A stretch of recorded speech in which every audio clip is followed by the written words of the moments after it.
Today's presentation by Lorna Kibbe is The Key to Success, How to Get Along with People, All People. Please put any of your questions in the chat box. Just want to give you some background on Lorna. She is an ASBDC conference speaker. She has 10 years of experience working with the SBDC Florida Gulf Coast University. She is a leadership expert and many other different accomplishments. But Lorna, thank you for joining us today. You're welcome. I was having a conversation with Nosa to tell her how beautiful she looks today. Oh man, I used to have this boss.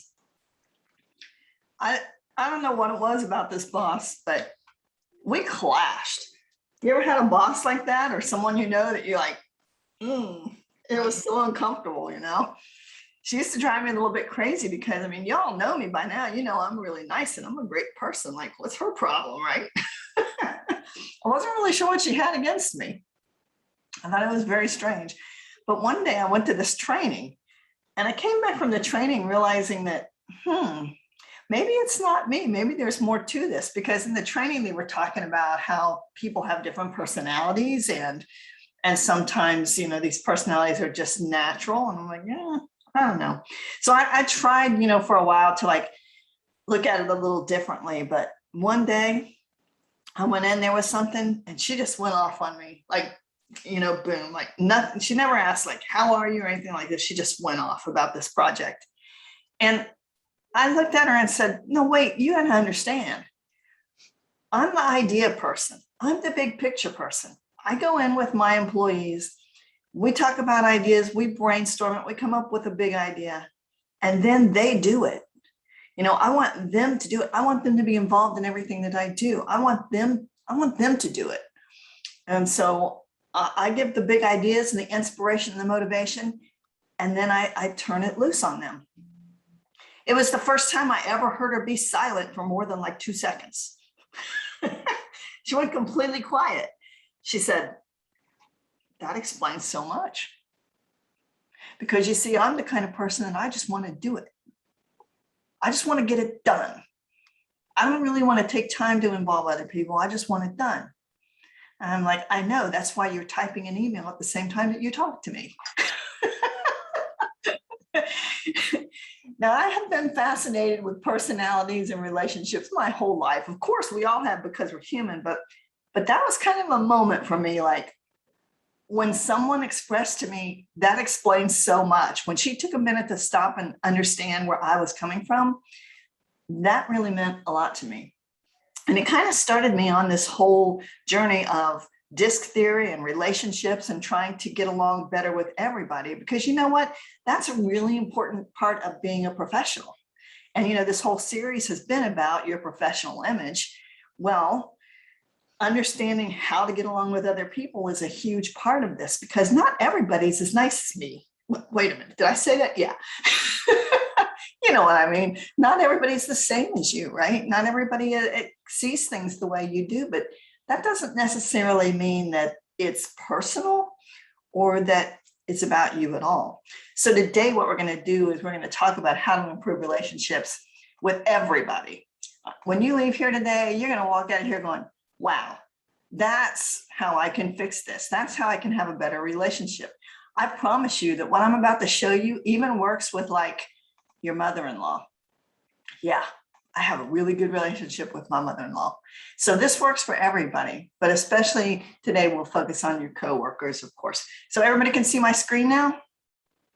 All right. So let's talk about improving your relationships. And I think with today's world, it's important that I talk about virtual as well as face-to-face. You agree, right? So I'll put some tips in there for handling these situations in a virtual environment too. You know, today we are in the middle of what's called a paradigm shift. And I think you probably know this if you've been on in my other sessions, you know that we've talked about the paradigm shift. When a paradigm shifts, everything goes back to zero. Joel Barker did a lot of work on paradigm shifts, and he used to ask what today is impossible to do, but if you could do it, it would fundamentally change the way you do business for the better. Honestly, folks, I think we're in the middle of a paradigm shift, with what's happened with COVID. And I've told a few people this now, so if you've heard this, but one of my customers said to me, "Are you kidding? We just advanced 10 years, like in 1 year. Everything that we had thought about doing that was impossible, we suddenly had to do." And I think of businesses, a lot of businesses are feeling that right now. A lot of things have changed. The way we operate has changed, and we're doing things in ways that we never thought we could. What's interesting is usually the first problems that you solve in a new paradigm are problems that were not solvable in the old paradigm. Just like doing conferences. Probably all of you have been to a conference now online, and it's like, what? We can't do that. Guess what? We can. We're doing it. Just like these sessions, we're doing it. So very interesting to see what's happened. So with everything that's going on, we have these relationships in face-to-face situations. We have them virtually. It's all mixed up and crazy. And now you want to talk about relationships? Don't you love this graphic? That's what I like, the plastic bottle. Yeah, I'd like to cut one of those and fit it over my head. I was listening to the news this morning about the new Delta variation. I'm like, yeah, okay, better go back to wearing a mask. But yeah, I still want to talk about relationships. So let's talk about relationships. This is about personality, okay? Personality, the combination of characteristics or qualities that form an individual's distinctive character. That's the definition of personality. The combination of characteristics or qualities that form an individual's distinctive character. If you think about it, you've probably noticed that some people are just like direct.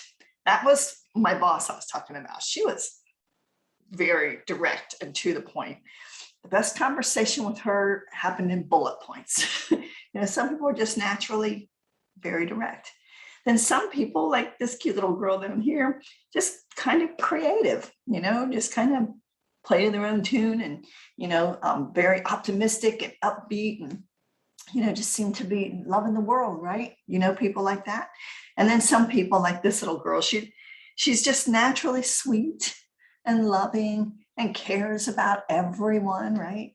And then you have our fourth person here, the little nerdy kid, a little bit nerdy, looks really smart, very interested in getting things right and processes and systems and data and making sure that things get done in the order and the way they're supposed to get done. This is just a description of, 4 different personalities, but also it's pretty realistic because personality theory talks about these distinct 4 personalities. Can you put yourself in one of those? Do you see yourself as one of those? I want you to start thinking about that. Which one would you be? I'm probably the creative little girl who, because I have the big picture thinking, I always have a lot of great ideas, right?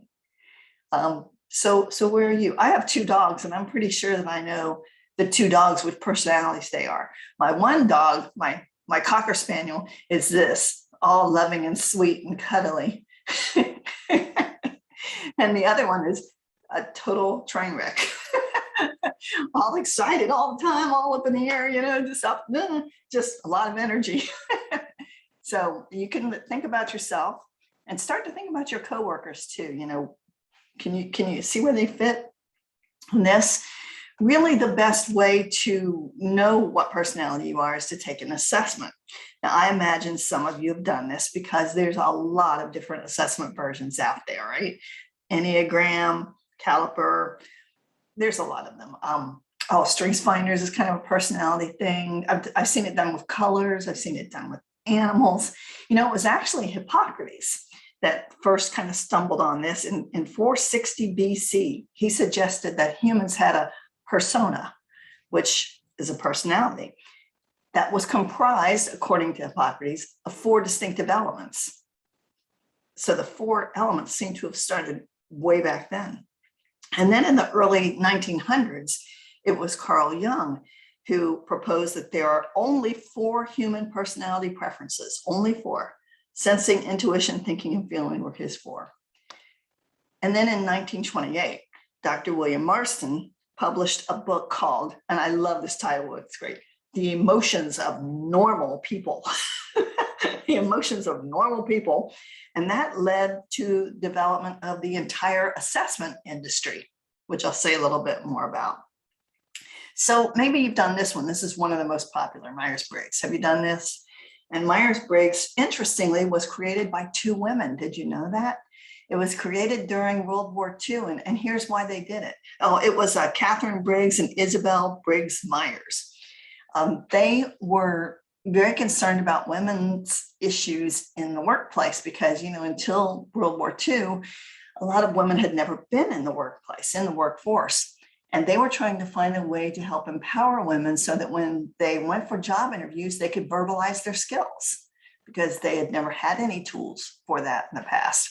So they got really passionate about, it was actually Catherine, she was so passionate about Carl Jung's theory. She was very interested in it, and she had been reading and reading and researching to just drug Isabel into it with her. Her daughter, just drug her in there with it. They started developing this whole concept on index cards. And the story is they had index cards all over their house, everywhere, and they created this whole Myers-Briggs assessment. Fascinating, right? If you've done Myers-Briggs, it's a little bit complex. As you can see, there are 16 possible styles, even though it's based on 4 dimensions of personality. And that's why I think that Myers-Briggs is a little bit complex, because the thing is if you switch any one of these little letters around, it makes us completely different. And it's very hard for me to figure you out. I think it's great for helping me to understand me, but it's a little hard when I'm trying to understand someone else. But it's definitely like one of the most used assessment tools in the world. And probably some of you have done it. If so, throw something and be sure to chat us up if you'd like, being involved in the conversation here, if you have something to say about it. But yeah, a lot of people have done Myers-Briggs, and Myers-Briggs is very popular yet today. I see a little chat coming up here. I'm going to see what it says. I'm an ENFP, extroverted, intuitor, feeler, perceiver. Well, there you go. Well, that's Paula.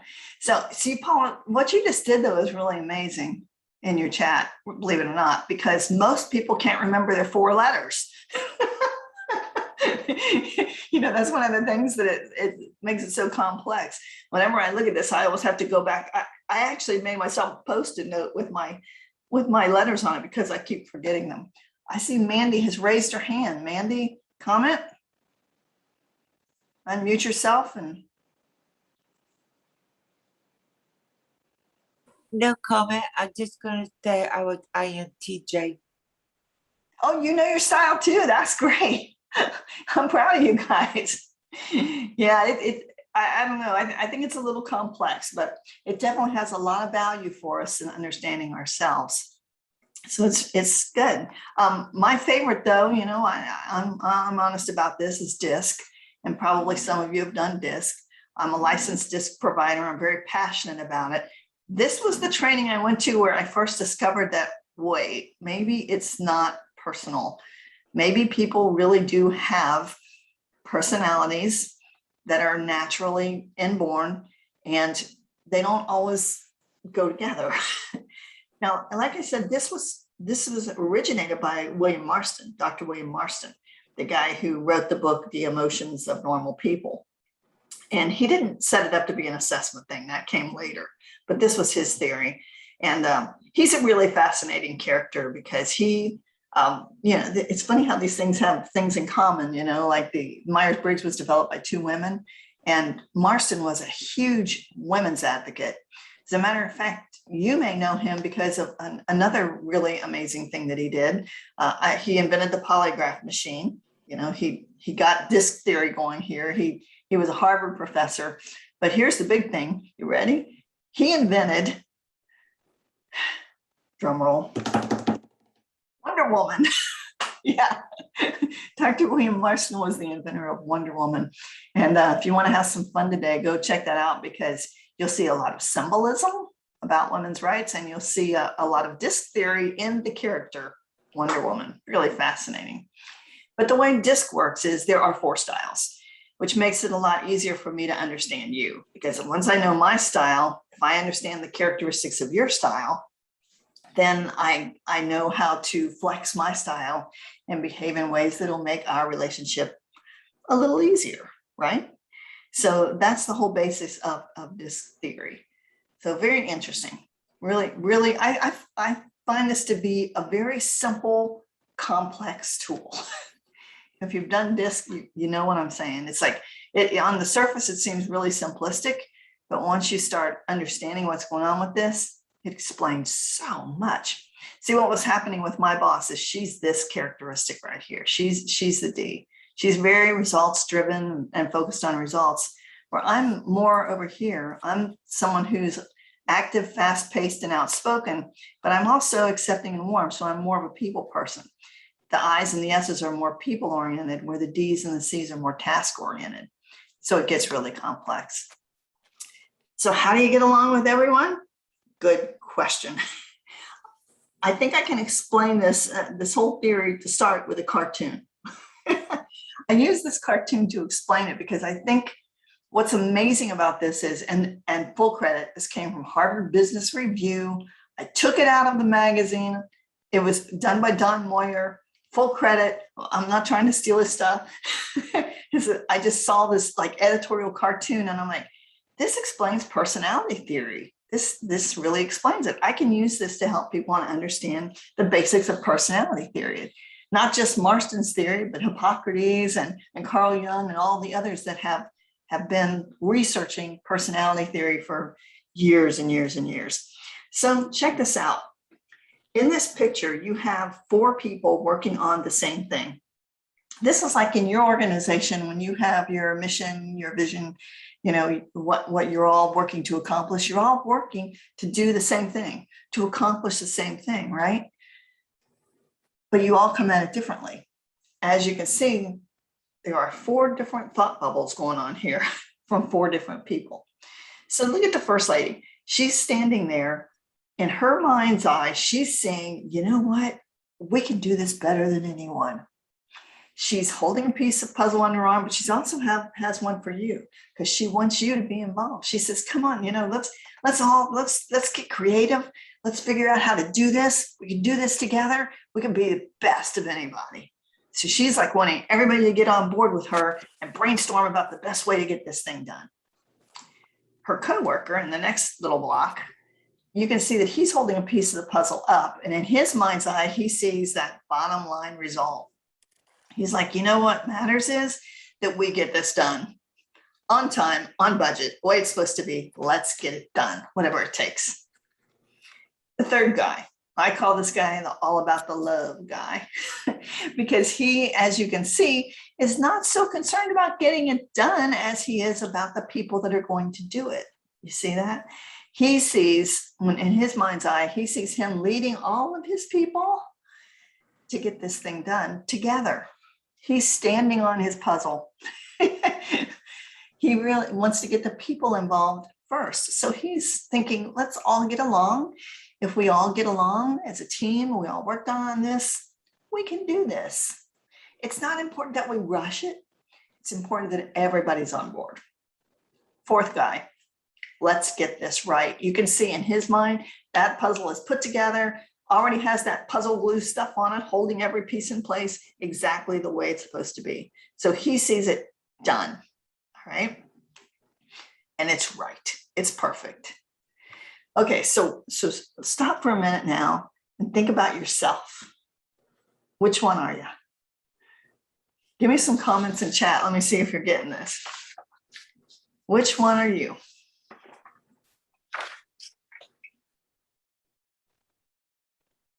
I don't see any chats coming through. Nobody wants to speak up.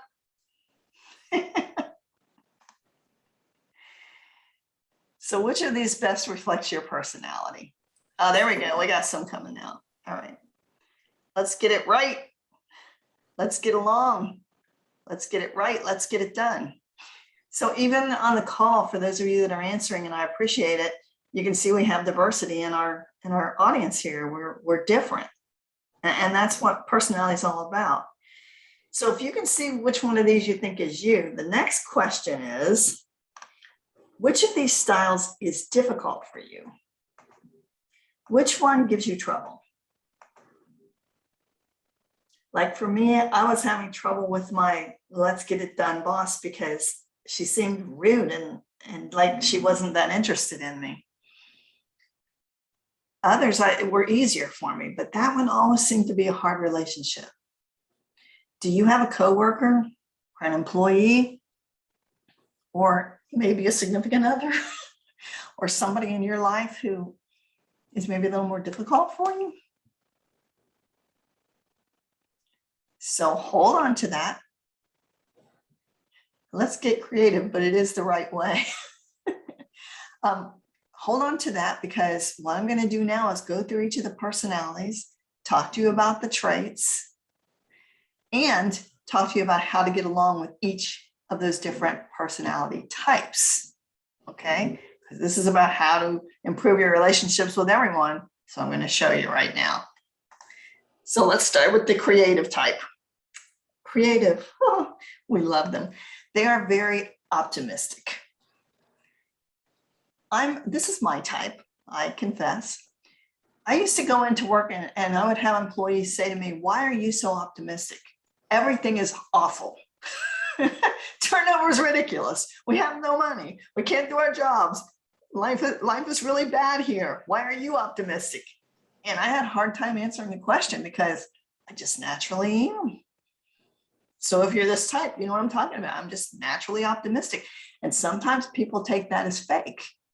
You know, like you're faking that, you're putting it on. But we have this personality type that they're just naturally optimistic. They have big ideas, big visions of how things should work, and they need to tell you about it. The interesting thing about the creative type is that they think out loud. Okay, they think out loud. So they're not going to sit back and reflect and think about how they want to say this. They're just going to start telling you all this stuff. And the fun thing about them is like, they're telling you this idea they have and they're going off and this is so exciting. This is going to be great. And they kind of look over this way and a bird flies past the window and they go, oh, look at that pretty blue bird. That gives me another idea. What if we made the whole thing blue? So they just jump from one idea to another. They have so many big ideas. So they're impulsive in a way because they like shiny new objects.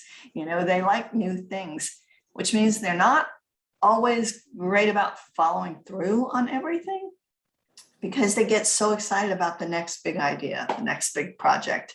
They're very big picture. They have an incredible ability to look at something and just see how it will be, just to visualize the whole thing when they have one of these ideas. It's amazingly cool. They don't have a great ability to figure out the details of how to make it happen, but they have great ability to see it and to convey it to you. And they really just enjoy people. They love being around people. So how can we improve our relationship with this creative type? Well, there are several things that you can do. First, you need to recognize that they need for you to be engaged and they need for you to be friendly. They like a little small talk. You know, they like to be able to tell you how their day is and how their kids are doing. So, you know, you need to let them verbalize, let them talk. If you try to shut down this style, like not allow them to express their opinions or to talk out loud, you know, think out loud, they feel like you don't value them. And it's a very hard thing for them. They become kind of bitter. So we have to let them verbalize. We have to be sociable with them. And they love visuals, you know, so anything you can do to draw them a picture, show them a picture, anything that you can do visually. Just if you know people like this, walk into their office and look at it. You'll see color. You'll probably see some art. You'll see maybe some plants. They're very visual, so they connect visually. When they're enthusiastic, if you can, and I know it's not easy for everybody, I know, but give them a little enthusiasm back. It goes a long way for them. So try to mirror it, try to give them, instead of like shutting down on them and like, oh my gosh, this person's crazy, let them know you're really listening. They sometimes feel like people don't listen to them. And I understand why, because they talk a lot. But they're very receptive to you saying, hey, hold on, you've been talking like for 5 minutes about this, and can we slow down and have some questions? They're very receptive to that. They don't really realize that they're talking that much. They don't really realize that they've been talking for a while, and they're very open to somebody, helping them to realize that and to redirect a little bit. So it's okay to do that. With them, remember that they're very much about the people and who's going to be involved in a project. So make sure that you include that, who's going to be doing this, focus on the who, and just really be careful to show them that you're listening and that you value them. And I probably just should tell you now, valuing people is going to be for everybody, because everybody needs to feel valued. It's just that there are different ways of showing them that they're valued. For this style, they feel valued when you listen to their ideas and ask pertinent questions, as long as you don't throw so many questions on it that it's like you don't believe in them. You know what I'm saying? So you have to listen and let them verbalize. So that's how you can improve your relationship with a creative type. So if that's the person that drives you crazy, I hope you're making some notes, jotting down some things, because this is how you can improve that relationship. But I promise to talk to you about when it's visual too. Visual, when it's virtual too. So in virtual situations with the creative type, okay, let them verbalize, same thing as face-to-face. It's harder virtually because, you listen to the same person, and it's hard to interrupt, and it's a little more difficult in the virtual environment, I know. So sometimes you'll have to give some hand signals. Remember, they're very visual. Hold up a minute, hold up, so that you can interject instead of just, jumping in and interrupting them. Even on virtual platforms, take time for small talk. That's hard on a virtual platform. We don't usually take time for it. For these calls, some of you may have signed on early. And if you did, you heard in the first 15 minutes, we had some small talk. I talked about my window blinds, and Paula talked about her busy morning, and that you have to have that time for that small talk with this style. So build it in somehow. Sometimes what I do with a virtual call, a virtual meeting, is I'll start it with 2 minutes in breakout rooms of 2, where I just ask them to check in with each other. So that kind of helps people of different styles to meet their needs, so we can check in with them and have a little bit of that small talk when needed. Ask for their thoughts and opinions, especially if they get quiet on you. If they get quiet on you, you should be afraid. That means something's wrong, okay? So if they're quiet, jump in and ask them, what do you think? How are you feeling about this? Use visuals when possible, even in a virtual world, visuals. See Madison Farr. That's a great picture. I'm not sure what that is. First grade. Is that you in the first grade? I don't know, but it's a great visual. Visuals for this work, for this team are really important. Carolyn's got a great picture of her on here. Looks like she's on a mountaintop. That's awesome. So that really appeals to somebody of my style, because I'm creative. So whatever you can do visually in the virtual environment really helps them. And again, show them you're listening. When someone of this style is talking to you virtually, don't look down. Do your best to look right at the camera and help them to believe that you are really intently listening to what they're saying. If you don't show them you're listening, they'll stop. You'll lose them. And like I said, that's not what we're going for. The one thing I should probably qualify at this point is that not one of these styles is better than the other. Not one of these styles is better than the other. All of these styles come with strengths. All of these styles come with challenges. Thank goodness. Wouldn't it be awful if we were all exactly the same? But the good news is that we have the ability, because we are different, to help each other. I'm this style. I'm not great with details. But if I know somebody who is naturally great with details, that's their style, that's going to be a great relationship if we can work together, right? I'll talk more about that. So that's the creative style. That's how to get along better. So whoever you know that's the creative style, those are some real solid tips for you to take away. You want a more effective relationship? This is how you do it. Got it? Okay. Let's talk about this style. Get it done. Let's get this done.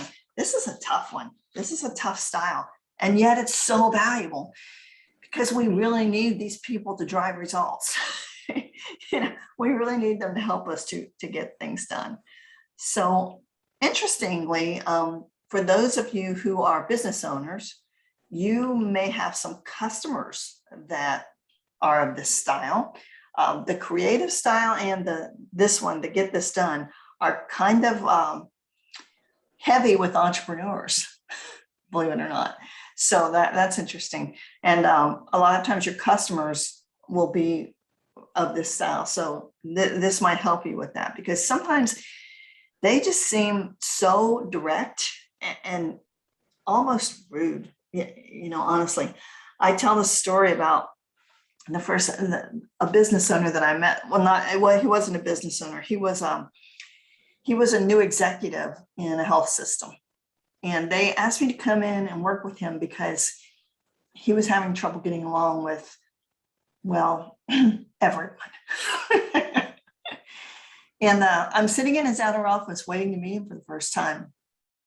And his door was shut. And I looked over the door and there was a sign that said, "Be brief, be bright, be gone." That explains this style. Be brief, be bright, be gone. He wanted me to come in, tell him what I needed, show that I was competent, and then get away. I had to change my whole presentation sitting in his waiting room there, because I knew that if I went in and started saying, "So you've been here about 6 months. How are you liking it? How are things? How does your family like this area?" I would lose him, because he's very direct. He wanted it to be a bulleted conversation, right? They're very quick to decide on things, which is a good thing, because they're decision makers. They're results driven. They're going to move forward. They're very action oriented. The interesting thing about this style is they're always right in their decisions. Just ask them. I'm so funny. No, but seriously, they're not always right, but they're not upset if they mess up, because they just make another decision and move on. They don't dwell on it. They're like, "Okay, that's fine. That didn't work. Let's go do this." And they move forward. Interesting. They're very task focused. They want to get things done. They're impatient. They don't have a lot of patience for you to have a 15-minute conversation with them that has no point. They don't have time to waste.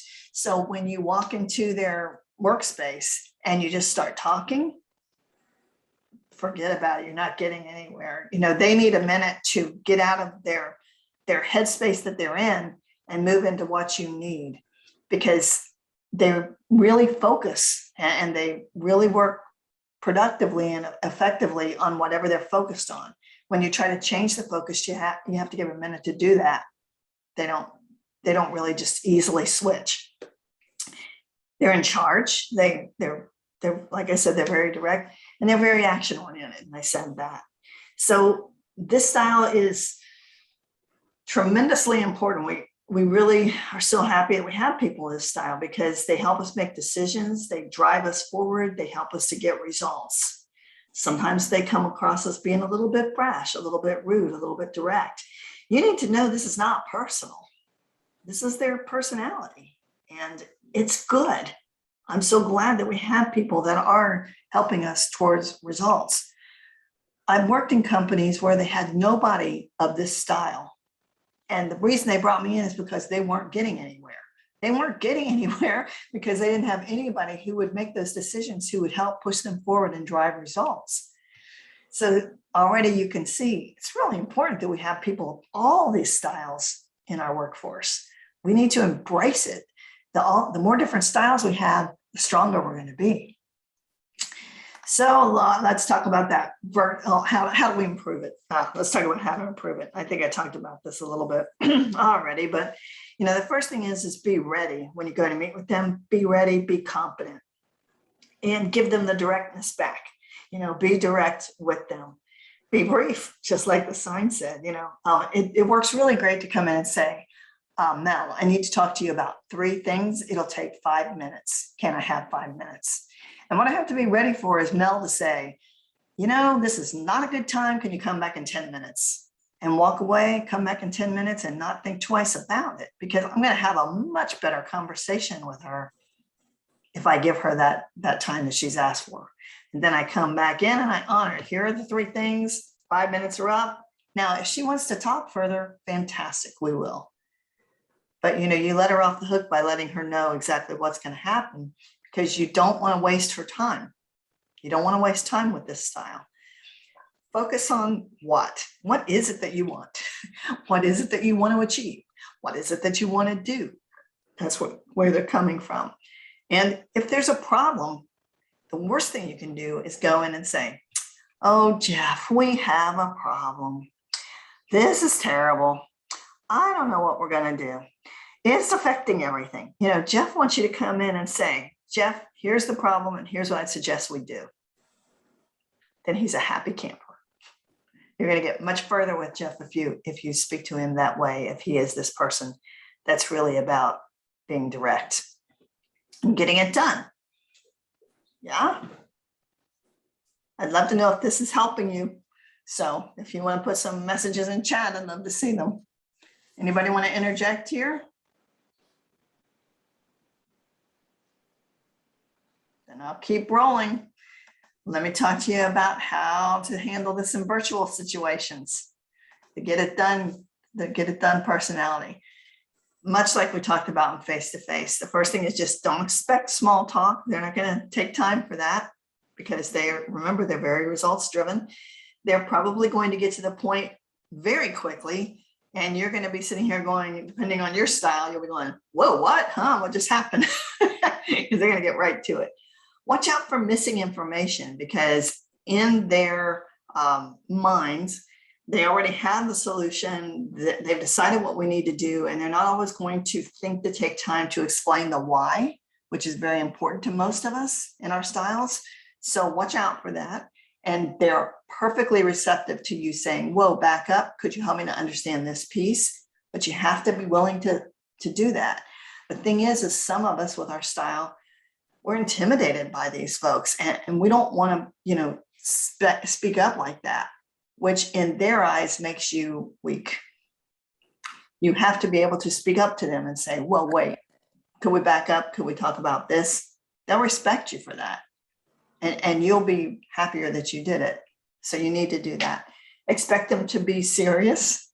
They can be very friendly, but they get in their focus mode, and their face kind of shows that they're very focused and serious. And it's not you. They may rush objectives because they've already decided what's the right thing to do. So with these folks, sometimes you really got to help them to slow down a little bit, especially in the virtual environment, because it's easier to get away with it in the virtual environment. It's harder for you in the virtual world to speak up, to say, hey, wait, like even with this session right now, it's like, I'm sure some of you have some comments, but it's like, you don't want to speak up right now because it would interrupt things, and yeah, right. You know what I'm saying? But with this personality, we've got to be able to put our hands up to interject, to make sure that we're getting what we need out of the conversation as well. All right. So that's our get it done personality. So if you have someone in your life that is that really direct person, these things will help you. I just saw a question pop up from Mel. Can we possess 2 styles? Oh, Mel, that's what makes the whole theory so complicated. Usually you have one style that's your natural style. That's your go-to style. And that's your style. But there are people who are kind of close to the line of another style and have some of those characteristics too. You know what it usually is, Mel? I find in my work with people is that sometimes when people think they're not sure which style they are, it's because they do have a dominant style, but they have been able to really get good at what I call flexing their style. They're able to say, you know what, in this situation, I'm a very direct person, and in this situation, that's not going to work. I'm going to have to back off. I'm going to have to look at the people side of this more, or this isn't going to end well. And they're able to do that easier than others. I think that comes with experience for some people. I think as we grow and develop in our careers, we get better at that. And I think it's not that you just possess two styles, it's just that you're better at situational analysis and being able to bend into other styles when you need. So, complicated answer. That was a very complicated question. I'll give you a star for that. Good question. Very good. All right, let's look at our next style. Let's get along. Oh, we love this style. Everybody loves these folks because they're just so happy. They just want everybody to be happy. They're real people. They want everybody to get along. They love a harmonious work environment. It's like, oh, if everybody could just get along, we could just do anything. It's important to get to the results and to get those goals and all that. But boy, what's really important is taking care of the people along the way. So this is why this style is so friendly. We love them. But, like with all styles, there are strengths and there are challenges. With this style, expect them to be very friendly. At the same time, they're indecisive. They need time to process. They need to sit back and think about it for a while before we move forward. They have tremendous loyalties and an ability to really use methods and systems to do their work. They're really good at it. And so they'll have a standard method. They like to come into work every day knowing that they're going to do things the same way because this works. And if I do things in this order, life is good. Life is sweet. No disruption, no conflict. Let me just do the work the way it needs to be done. So when you come to them with a new initiative or a change, or, suggest, why don't we do it that way? You're freaking me out right now. They'll fall off their chairs, because it's like, oh my gosh, we do it like this because, this is the way we do it. They need time to think about it. It's not that they don't like change. They're fine with change, but they just need time to figure out how it's going to look when they make the change. So immediate change really rocks their world. But if you give them a little time, then they can really help you in making that change even more effective. That pressure that we like to apply doesn't work with these guys. They don't like to be pressured. They like to have some time to think about things. They like to be stable. The interesting thing about the style is that, when we talk about feeling valued, this is probably the easiest style to make. That's not the right way to say it. This is probably the most vulnerable style when it comes to people not feeling valued, because these folks, when they don't feel valued, will shut down. They'll shut down on you completely. What a waste. They have so much talent. Like, I need their ideas and opinions, and they will shut down. They're not likely like the creative style, like they're up there talking all the time. Not this style. They need encouragement to speak. They need for you to say, Mandy, what are you thinking right now? What's your opinion on this? Because Mandy probably won't say anything if this is her style. She'll just kind of sit back and watch and think about it and see what everybody else has to say. So we really have to work hard to involve these folks in our conversations and in our decision making, because it's easier for them, because they like harmony, they don't like conflict, to just kind of sit back and see what everybody else has to say. You know what the danger in that is, right? The danger is they're going to build a resentment over time because nobody's asked their opinion and their opinions are not being heard or valued. So what can we do to improve these relationships? Well, the first thing to understand is they need compassion, they need patience, right? These folks need a little time to sit back and think about things. So they need for you to be caring, understanding, patient. They need the small talk. They want to tell you how their kids are doing. They want to tell you about that soccer game last night. And if you don't take the time to ask them those questions, they'll feel like you don't care about them. You know, you don't care. And if you don't care about me, you don't value me. Right? So we have to be careful with this. Also, they have a reputation for being wishy-washy, you know, because they don't make decisions as quickly as like that person who wants things to just get done. They'll make a decision, but they need time. They're going to do a lot more thinking through the process because they're not like that let's get it done style who says, hey, you know what, if this doesn't work, we'll just do it another way. They'll be upset if they try it and it doesn't work. You know, that's harder for them to move past because they've reorganized all their methods and systems to get it in a row for this to work. And it didn't work. That's hard. Yeah. So we have to give them a little time to think through things. We make a mistake with them because we don't give them time up front to think about things before we hit them with something. You know, with these folks, it's going to be a lot better to send them a message or a call or have a conversation and say, hey, Carolyn, I want to talk to you about changing this. And could we meet tomorrow? That gives Carolyn time to go look at it, think about it, figure out how it would work for her. You're going to have a much more effective conversation with Carolyn if she's this type than you would if you just came in and said, Carolyn, I want to change this. What do you think? Because Carolyn will not be able to think in that circumstance. All right. So how about the virtual part of this? What do you do in virtual situations? All right. This is for get along style. Be patient. Oh, and this is so hard in the virtual environment because silence is killer, right? It's so hard to sit back in the virtual world and just not say anything. You know, it's like you feel like you want to say something. Take time to explain things to them. You got to take the time. You know which style kind of clashes with this one is that let's get it done style, because these two styles are opposite, as you can kind of see. Let's get it done. It's like, you know, they're just like, let's move through this. And this style is like, wait a minute, let's be logical here. Let's think through how it's going to work, right? So those two styles are kind of tough together. Ask for their opinion. Like I said, you got to call them out, especially in a virtual world. It's really hard. So you're going to have to call on them specifically to say, Karen, what are you thinking right now? What do you think about this? What's your opinion? What are your thoughts? Remember, the pressure doesn't work. And with these guys, focus on why. You know, why?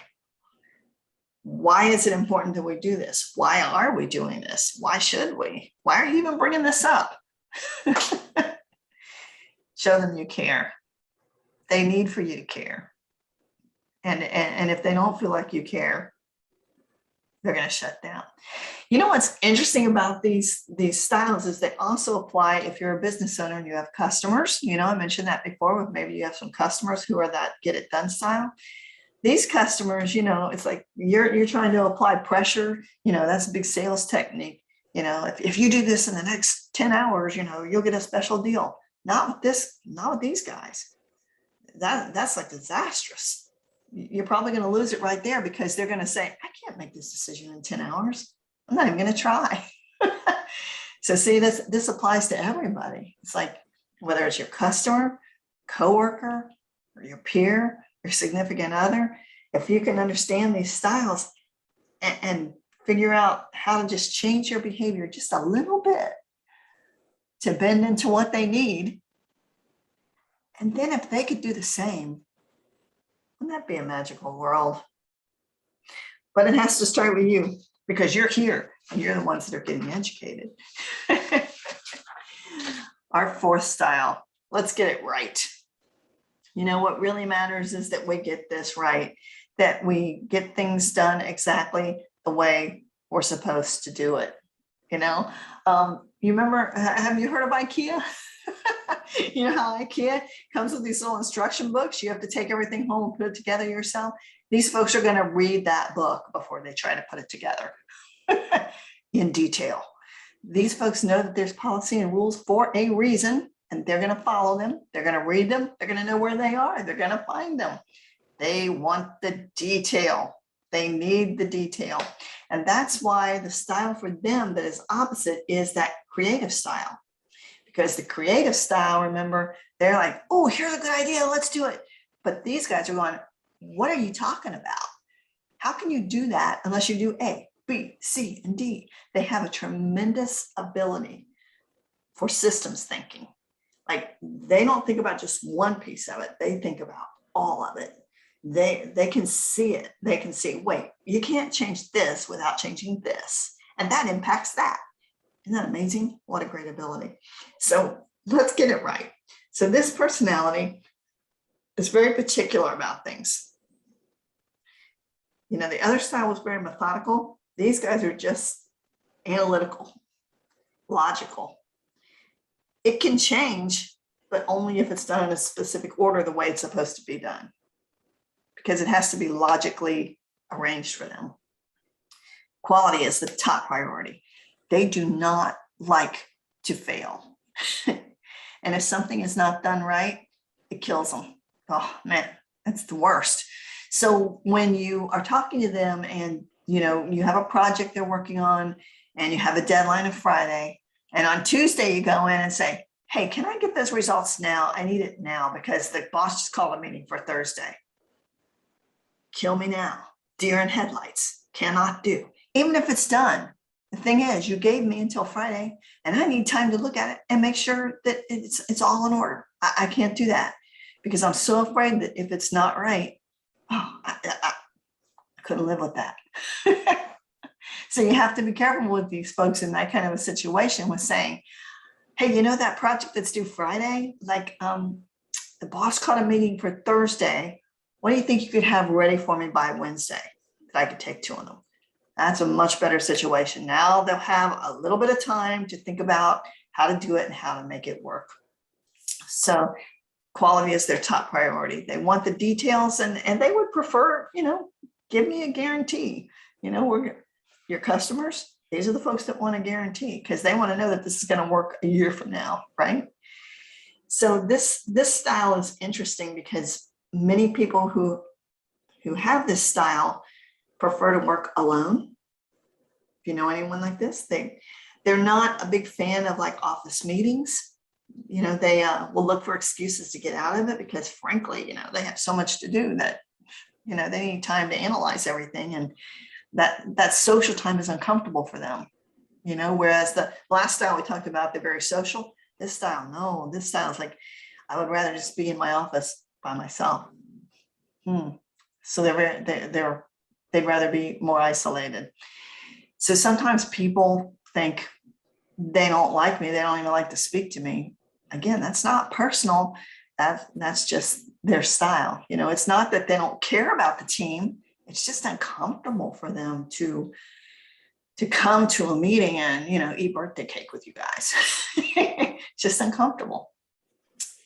So how do we improve our relationship with them? Well, the first thing is to understand that they need facts. They need facts, they need space, they need respect, right? They want things to be accurate, but they also like challenge. They don't want to be bored. And if they're feeling bored, then you're probably going to lose them because they have to feel constantly challenged. They're skeptical. You're going to be skeptical about things, and just know that coming in, that they're going to question you. Again, it's not personal. It's just, this is their natural style. So really, really important skills in systems thinking, knowing how to do things, how to put it together right, keeping us in line, fantastic. It's just they operate a little differently, and we can't expect them to be, super social people because that's just not their style and it's not personal. In a virtual world, what does this look like? Be precise, even in a video situation, even in a virtual situation, be precise with them and give them the details they need. Best thing you can do is give it to them in advance. If you're going to have a meeting about anything, if you're talking about changing a policy, if you're giving them a project, anything that you can give them in writing in advance, will give you a tremendous advantage. Because if you don't, if you go in and you say, hey, here's this new policy that I want to talk about, and you hand it to them for the first time, guess what they're going to do? They're going to be reading the policy, not listening to you. They need to see that policy. They can't do both of those things. So give them that time up front to read it. They would prefer to have it in advance. Give them advance warning whenever you can. Any materials that you have, give it to them. They want to read it. With them, it's how. That's the focus. How are we going to do this? How does this impact other things? How is this going to work? So focus with them on the how, and show them your expertise. You know, go in, show your expertise, and admit when you don't have the expertise. Don't try to fake it. You know, actually, this style for me, and these are the two that can, my style and this style, these are the two that can clash, because I'm not very detail oriented. They're very detail oriented. So when I go into someone who's this style and I start with these big ideas, they're like, have you even thought about this? No, honestly, I haven't.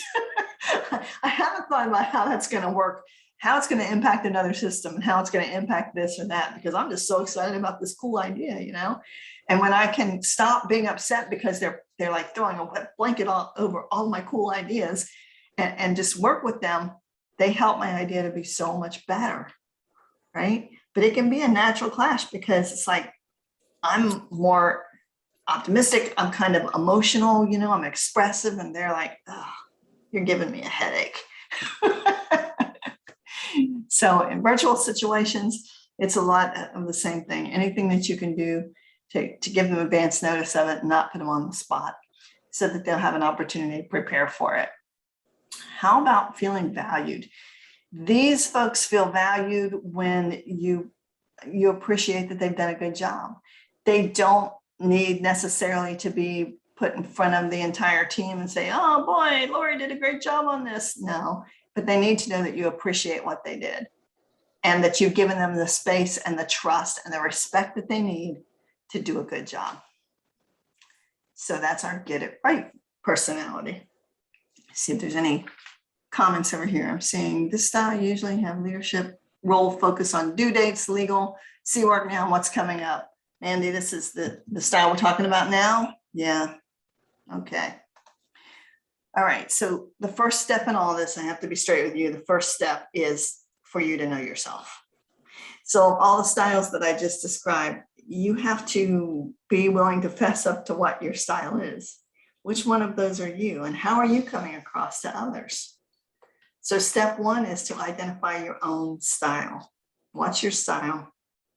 And how is that impacting others? Because what we really want to be able to do here is to flex your style. And I really believe if you learn how to flex your style and understand the personality styles of others, you can really change the world. The first step is to know yourself, become self-aware. Okay, I am the person who wants all the details, and maybe I do get a little carried away with that. Maybe I can be a little better about giving them a little space before I start demanding all the answers, right? Maybe I do come across as a little brash sometimes because I just want to get to the bottom line. Maybe I could listen a little more about the kids' soccer game, you know?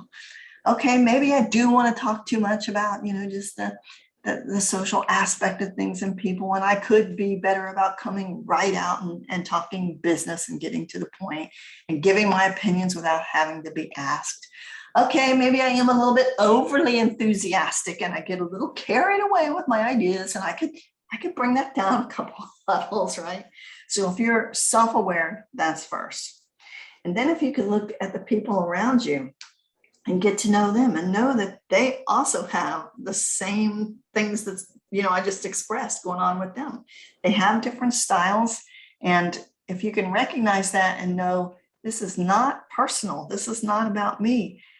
Since Hippocrates, we've been studying personality theories, and we know this to be true. We know that there are 4 basic personality theories. And if I can just identify, you know, which one are you? Are you more prone to action? Or are you the kind of person that needs to sit back and reflect on things? That's 2 dimensions. That's, that's 1 dimension. Are you active or more reflective? That's a big one. So if you can just think in terms of that, are you more active or are you more reflective? Okay, so if you're more active, then I need to talk quicker. I need to be prepared. I need to be more bullet pointy. I need to get to the point. But if you're more reflective, I need to give you time to think about it. So I need to slow down. What amazes me is sometimes managers will go into a team meeting to make a huge decision and expect it to happen in an hour. That's the worst thing you can do to people who are reflective, people who need a little time to think about things. You're not really getting a true input if you rush them on that decision. So maybe the thing is to come with your 3 top options and then give everybody, a 12-hour break to think about it, or a 4-hour break, or just some kind of a break to think about it, so that all the styles get equal time to really weigh everything. How many times have you made team decisions where you found out very quickly that, oh, we didn't think of that, right? So that's one dimension. Are they active or more reflective? And then the other one is, are you more people-oriented or more task-oriented? See, this is pretty simple. Okay, so you can tell who that's more people-oriented versus task, because the task-oriented people are trying to line things up about how we get this done, what do we have to do to move forward, where the people-oriented side, they're thinking about, well, how's this going to work with the people that are here? I mean, how does this impact people, and what do people think about it, and what can we do to get everybody's opinions? And so there's a real difference there. So just even those 2 dimensions makes a real difference in this. Are you more active and reflective? You behave differently depending on the answer to that. Or are you more task-oriented or people-oriented? You're going to behave differently based on just that dimension. So this will really help you then to be able to flex your style to meet the needs of others. I know that you are very action-oriented. I'm not. Okay. So how am I going to work with that? What am I going to do to make that go better? I'm going to have to step it up, and I'm going to have to ask you to step it down. I'm going to have to say, Lorna, I know you're really quick to act. You're really good at making decisions super fast. I'm not. So would you help me through this so that I can figure this out and make sure that I've thought through this so that I can give us the very best result? That's how a team works together. That's how relationships get better. That's how you work with your significant other. That's what worked with my mother-in-law. So whatever the relationship is, just talk about, we have differences. It's okay. Thank goodness we do. Like I said, if you have any one of those personalities that are missing, then you're missing a whole strength set. And that's really scary as an organization. Sometimes I see managers who hire like the same type person over and over again. That's not necessarily a good thing. Hire not on personality, but on skills and abilities. You can change the world. Okay, so now that we've talked about all this, I ask you to take action on your own. And I always ask this in my sessions because I'm very proud of you for being here today. I think it's awesome that you're here, and thank you for that. It says a lot that you're making steps to improve yourself, and that's amazing. And thanks so much to SBDC for what they're doing for putting these things out here. But the time that I just spent is wasted if you don't take action, if you don't do something with what you've learned. And I don't want you to waste your time, and I don't want to waste your time. So reflect on what you've learned and make a commitment to yourself right now. What are you going to do going forward? Think about maybe one relationship, that you would like to improve, and ask yourself the questions. Okay, what's my style? What's their style? And what did I just learn that I can do to improve maybe just that one relationship? So I challenge you to go out there and work on just one relationship, and then work on the next relationship, and keep going so that you can make your relationships with everyone better. Paula, I'm going to stop and ask if there are questions. Okay, if anyone would like to ask Lorna a question, please, you can unmute yourself and let's talk. Lorna, I have one question. You made a suggestion about how to deal with someone, how to improve their relationship, one at a time, if that's what you need to do. how do you deal with someone that, okay, I'm willing to change. I'm willing to recognize that you have different styles, but you're not. You don't want to change. There's nothing wrong with you. Of course, right? That's a good question. And sometimes we do run into that. Fortunately, I think most of the time we don't.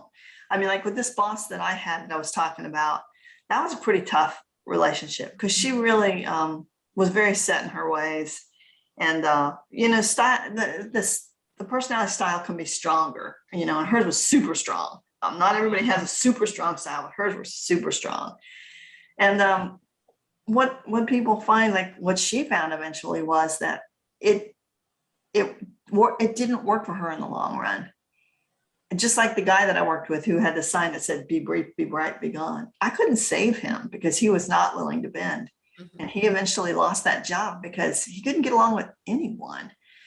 So hopefully at some point as we mature, we recognize, that we can't always just bully our way through things.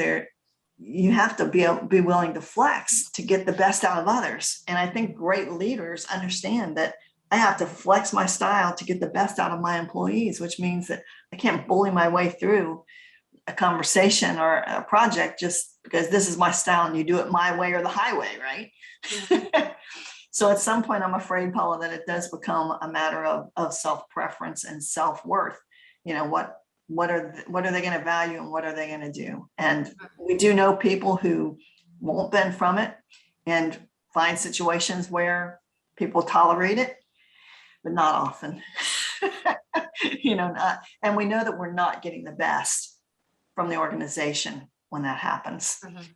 But the self-awareness, it's not easy. People don't think about personality. And I think especially as, when we're newer in our careers, we see people and we think, why doesn't Paula like me?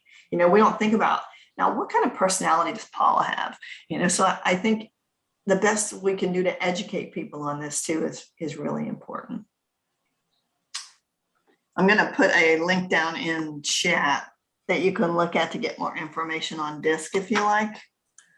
So, yeah. Any other questions?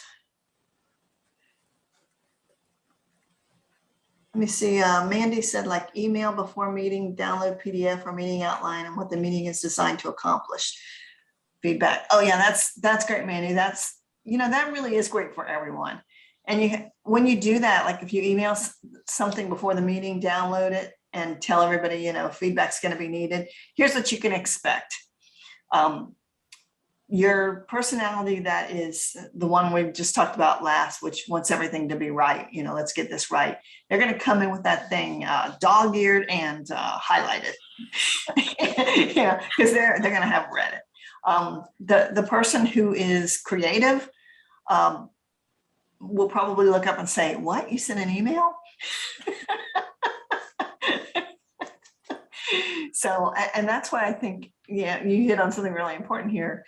Redundant communication is important as a leader, in these situations, because you have some people who will take it and read every word, and some people who will go, "What? You sent something? Hello? I didn't know that." Now your person who is that style that's very sensitive to others, that they just want everybody to get along, they probably printed it and filed it, because they have a system for stuff like that. So they probably printed it, they kind of briefed through it, and they filed it, and they come to the meeting and go, "Oh, we were supposed to bring that?" And the person who's all about getting it done, they will have read the headlines, they will have read the bolded parts, and then they'll be there with their pen just checking things off because they just want to get through it. So everybody will see it differently, depending on their style. So those are the challenges we face. Those are the challenges we face as leaders. Mm-hmm. So any other questions? Comments? Lorna, as usual, just thoroughly enjoyed everything that you had to say. NOSA says great insights. We can always learn more and more, especially how to work as a team. Everybody's in a team, whether you know it or not. Right. So, Yeah, Paul, I would just really encourage everyone to, whatever personality assessment they feel comfortable with, and there's a lot of them out there, to, take a look at this and really get to know yourself and the others better. I will qualify with one thing, if I may, Paula, and that is when you do this, there are, because this started with Hippocrates and probably before that, there are a lot of things out on Google and online that, are about personality theory, and some of them are just not right.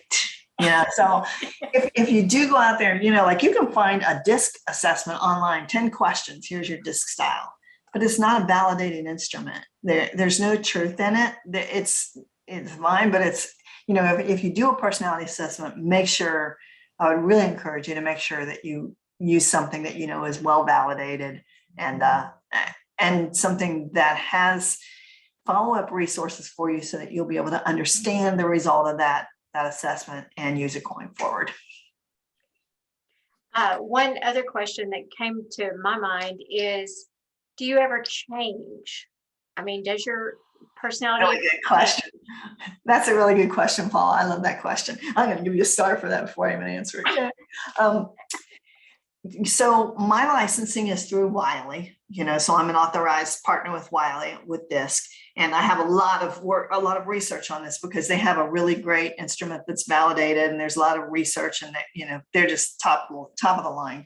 And in their research, they've done a lot of work to answer that exact question. Do styles change over time? Because they've been doing it for so many years, that they have the data to back it up. The truth is, very rarely does the style change. Very rarely.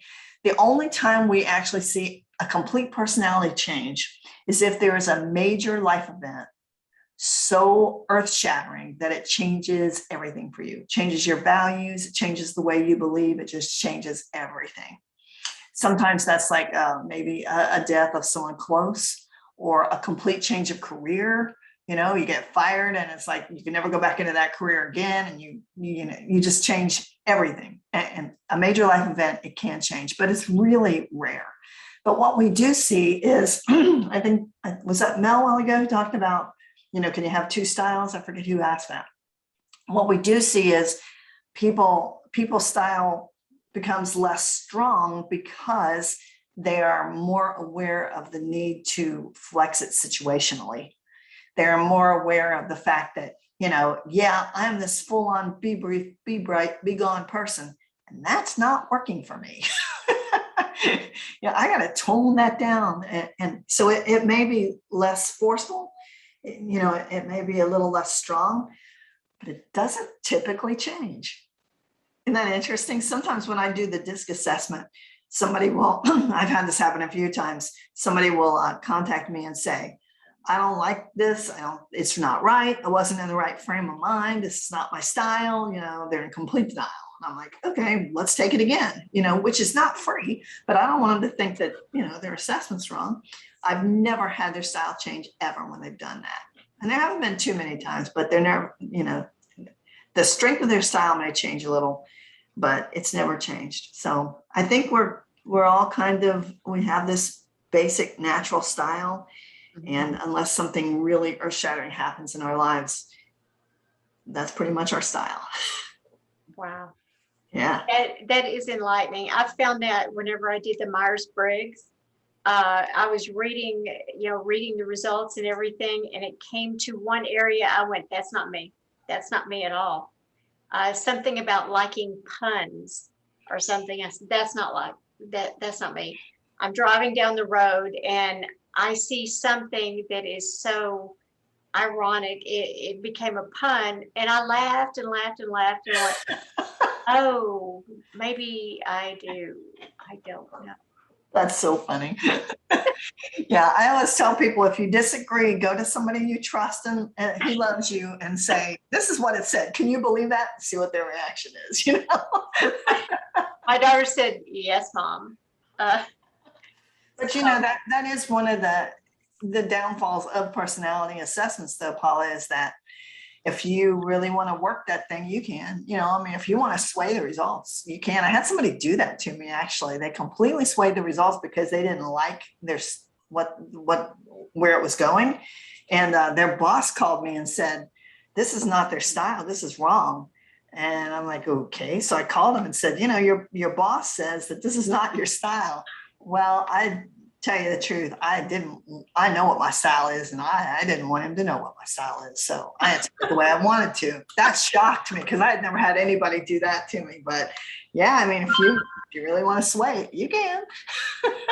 I think Michael has a comment. I have a question, Lorna. How early can you start this personality test? I'm just thinking about teachers. I taught for 12 years in high school, and you say they never change. And now these kids that I taught are actually back in the community. And you are correct. They haven't changed since high school. Yeah. I mean, they're paying bills, things like that, but they're still pretty much the same personality they were in high school. So wouldn't this be a good tool for teachers at some age level to start figuring out these personalities for conflict resolution? It definitely would. So yeah. what's your recommendation? Some schools do use it. Yeah. Oh, they do. It's been used with teens regularly. So successfully? I mean, it's a good. Oh yeah. Oh wow. Yeah. Okay. DISC is a great tool. I mean, I told you, I confess, I'm licensed. I'm passionate about DISC. I just think it's an amazing tool to help people understand themselves and to understand others, and then to figure out what to do with it, what to do about it. Because I mean, just so many times when you go into these situations, especially with teens, it's all about me and everybody's out to get me. It's personal. Like, why don't you like me? And that really damages their self-confidence, because what's wrong with me? Why don't people like me? What is it? And if you can help them to understand that we all have natural styles, it's okay that you're this way. And know that your classmates are also, they have their style. And if we can, get it, I think it really helps with their development. But yeah, I think you can tell kids even when they're pretty young. I've been doing it. I'm an expert at it. And I can even look at pretty young kids to tell you what their style is. Okay. So how would the counselors at our school districts they just get a hold of you, or how would they do that? Yeah. So they could use these with some of our kiddos. Exactly. You use an authorized provider to help you administer the thing. And we can, like I'm doing a lot of the sessions virtually now, right. Virtually or in person, depending on what kind of program you want. But yeah. It is very interesting because when I came to Graham in 1996, it was about 90%, 95% wealthy and extremely wealthy families. I'm talking these kids summered over in Europe and things like this, and that plays on your personality. And now we've gone the opposite direction with low socioeconomic, like I said, poverty knows no racial boundaries, and poverty hit our town. And now we're struggling as a school system to understand kids that aren't raised, with nannies and things like this. And so I think it would be a wonderful tool to help school systems to understand the kids they're dealing with, and kids to understand other kids and how they're dynamically interacting with each other on every level all the time in the school system. So I really do think we could change the world. Grab that cape and let's go, girl. Oh, Lorna, as always, it was absolutely wonderful. I've been through this before a couple of times and been through different iterations of the personality test. And it's always interesting. And you're right, I always come out the same. So I just want to talk to everyone, make sure that you understand you're going to be receiving a survey. Please fill it out. We use the information on those surveys to try to bring in the speakers that you want to hear, and how if we use it to improve our whole program. Just want to, on the screen is some of our upcoming webinars. On the 3rd, we're going to take next week off, if you don't mind. So the week after, we've got networking online and offline beyond the pandemic. So Marcia Hudson will be joining us for that. We bring back our Rebecca Schultz, wonderful speaker, to give us some updates on the SBA program. There's lots of, it's always changing, and she's always good to have the most recent, most current information. Then we bring in Ashley Cook. What is copy and why you need it to grow? Marcia is back with how to manage your social media strategy. Then Rebecca's back starting a series on money smart startup businesses. So this is just part one. And wow, that's a double header that day. But the next day we have a cybersecurity presentation. So please join us. You can go to our SBDC website where you can register for the webinars. You can get contact information, schedule an appointment with an advisor, and find all sorts of resources there online for small business owners. We want to thank our benefactors, the Small Business Administration, the state of Texas, North Texas SBDC Regional Office in Dallas, and North Central Texas College. With their funding, we are able to provide our services to you at no cost. Thank you all for joining us today. Come back and be with us on the 3rd of August, and we'll learn about networking. So thank you all, and this is going to end our webinar. Thanks so much.